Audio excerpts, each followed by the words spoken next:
আবারও ইসরায়েলের বিরুদ্ধে অবস্থান নিল কানাডা। ফিলিস্তিনের অবরুদ্ধ গাজায় অস্ত্র ব্যবহার ঠেকাতে ইসরায়েলের ওপর অস্ত্র নিষেধাজ্ঞা বহাল রাখার ঘোষণা দিয়েছে কানাডা। ৩ আগস্ট এক প্রতিবেদনে এই তথ্য জানিয়েছে বার্তা সংস্থা আনাদুলো।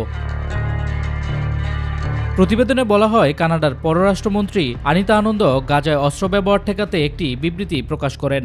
বিবৃতিতে তিনি জানান, গাজায় ব্যবহৃত হতে পারে এমন সামরিক পণ্যের লাইসেন্স আমরা ২০২৪ সালের শুরুতে স্থগিত করেছি এবং এখনও তা স্থগিতই রয়েছে।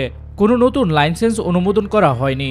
মূলত গাজায় যে কোনো ধরনের সামরিক ব্যবহারযোগ্য পণ্য রপ্তানি বন্ধে দেশটি তার অবস্থান পুনরায় স্পষ্ট করে।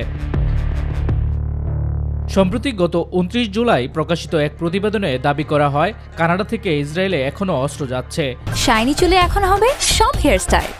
সিল্কোর দ্বিগুণ শাইনি চুল প্রতিদিন। এই প্রসঙ্গে আনন্দ বলেন, প্রতিবেদনের বেশ কিছু দাবি বিভ্রান্তকর এবং বাস্তবতা বিকৃতভাবে উপস্থাপন করা হয়েছে।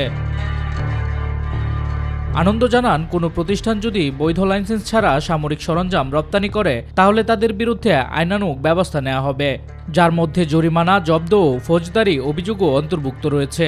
তিনি জোর দিয়ে বলেন, আমরা কখনোই কানাডায় তৈরি অস্ত্রকে এই সংঘাতে ব্যবহার হতে দেব না।